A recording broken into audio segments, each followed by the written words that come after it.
Halo, Assalamualaikum warahmatullahi wabarakatuh. Berjumpa lagi dengan channel saya ada di Seundi. Gimana kabarnya teman-teman hari ini? Semakin baik dan semakin sangat baik. Itu yang saya harapkan dari teman-teman. Mudah-mudahan pada hari ini teman-teman sudah bisa merubah pola pikirnya, sudah bisa merubah olahraganya, sudah bisa merubah makannya, sudah bisa merubah bercandanya, sudah bisa merubah bahagianya. Yang tadinya tidak bahagia, sekarang bahagianya semakin tinggi dan semakin enak lagi tatkala kita berbicara sama orang lain. Itu sesuatu hal yang selalu saya doakan buat teman-teman. Bagi yang masih menderita anxiety, psikosomatis dan GERD, ya kita sama-sama berdoa, berjuang untuk keluar dari jalur yang tidak mengenakan ini, gitu kan. Nah, teman-teman, kali ini ya saya akan ngomongin tentang masalah ya.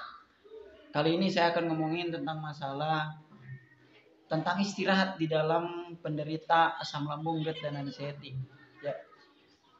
Karena gini teman-teman ya.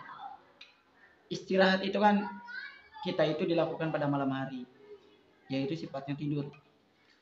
Sebetulnya itu sangat berpengaruh sekali ketika kita memang asam lambungnya masih tinggi, gitu kan. GERD-nya masih ada, kecemasannya masih tinggi, itu kita sangat sekali perlu untuk istirahat.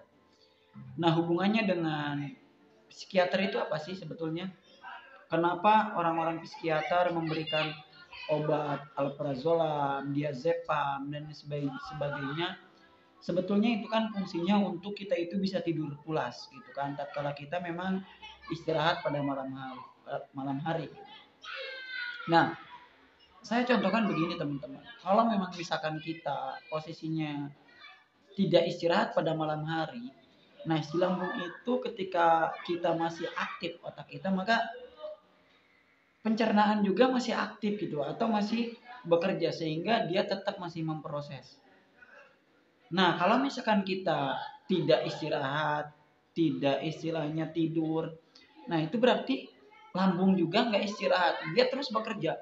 Apalagi gitu kan, kita nih malam-malam misalkan, kecuali terbangun ya, misalkan sebelumnya kita makan besar dulu sebelum tidur, itu sangat tidak dianjurkan gitu kan.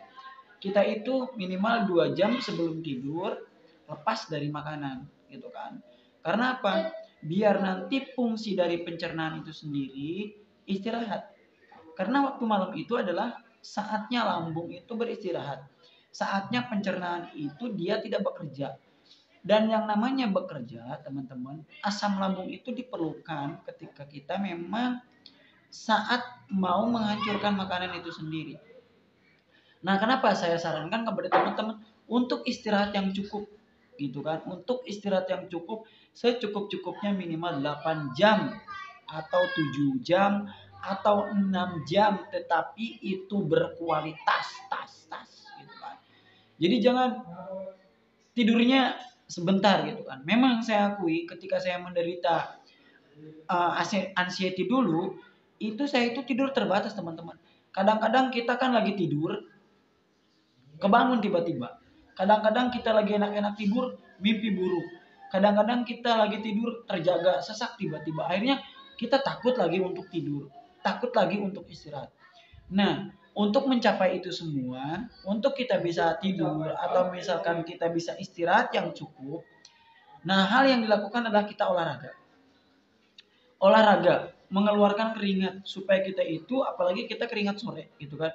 Keringat sore itu biasanya sangat baik ketika kita mau tidur itu kan ada lelah dalam tubuh kita ataupun ada rasa capek, tetapi bukan capek pikiran, capek fisik kita sehingga kita itu bisa tidur gitu kan, tidur nyenyak. Nah, ini beberapa bulan saya mengalami ketika saya itu nyenyak tidur.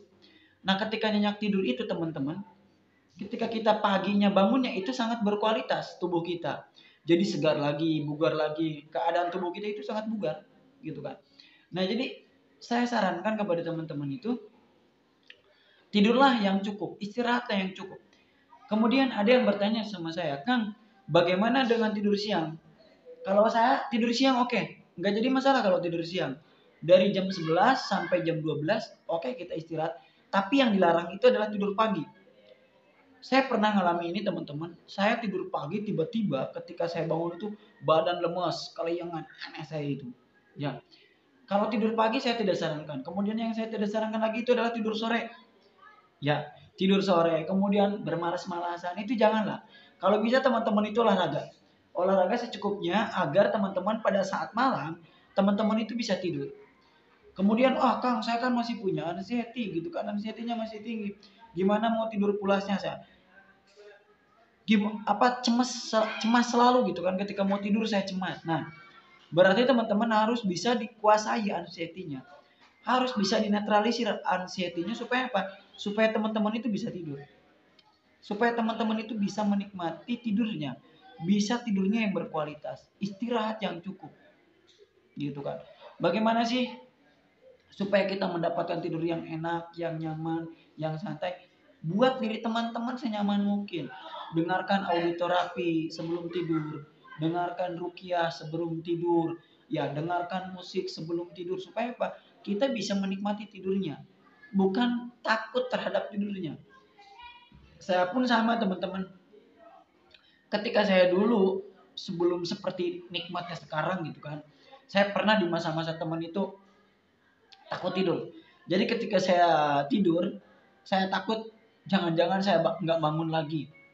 Terus saya tuh takut kalau misalkan saya tidur itu mimpi buruk, takut kebangun tiba-tiba, takut sesak napas, takut macam-macam. Itu ketakutan saya ketika saya memang pada saat mau tidur.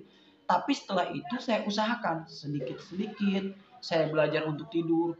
Bahkan teman-teman, ya dulu saya cerita di video awal kalau tidak saya salah itu saya tidak insomnia gitu kan. Ternyata selepas dari pembuatan video itu saya insomnia teman-teman. Beberapa minggu saya insomnia tidak tidur. Menyebabkan apa? Kelayangan saya, badan tidak enak, tidak teratur. Tidur saya kacau banget gitu kan. Karena memang anxiety itu kan ketika saya membuat video dari awal-awal itu kan anxiety saya masih tinggi itu. Cuma saya berusaha untuk meyakinkan diri saya. Berusaha untuk istilahnya mencari sesuatu hal yang baru. Mudah-mudahan saya ini bisa keluar ya. Alhamdulillah. Sedikit-sedikit, pelan-pelan. Saya melalui grafik kemajuan gitu kan. Grafik yang alhamdulillah naik. Yang tadinya mungkin down-down. Akhirnya sekarang lebih naik lagi. Menjadi sesuatu yang sangat baik. Nah, saya harapkan kepada teman-teman itu untuk bisa berusaha yang cukup berusaha istirahat yang cukup, yang maksimal, yang ketika memang teman-teman bangun pagi itu bugar. Bangun pagi-pagi itu teman-teman segar. Bukan ketika bangun-bangun pagi-pagi teman-teman merasakan sensasi. Jadi ketika kita bangun pagi-pagi mau BAB dilihatin. Bangun pagi-pagi mau pipis-pipisnya dilihatin. Mau bangun pagi-pagi pas mau meludah, ludahnya diliatin. Beda enggak dengan yang kemarin? Ini BAB-nya beda enggak dengan kemarin? Maka dari itu silakan teman-teman istirahat yang cukup, secukup-cukupnya. Ya, kemudian seenak-enaknya. Gitu kan? Tidurnya teman-teman istirahatkan yang betul-betul supaya mendapatkan tidur yang berkualitas. Istirahat yang cukup membantu teman-teman untuk segera pulih dari anxiety. Minum vitamin boleh. Karena itu untuk membantu saraf-saraf teman-teman yang mungkin selama ini sarafnya tegang, kebas, kesemutan. Ya ketika tidur kita nyaman, enak, enjoy gitu. Gitu aja. Karena saya ini saya itu jadi kegiatannya minggu-minggu ini teman-teman padat ya. Saya kegiatan sosialisasi di desa.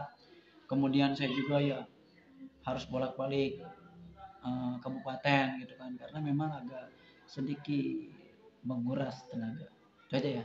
Nanti kita sambung video selanjutnya dan buat teman-teman jangan lupa untuk subscribe channel saya.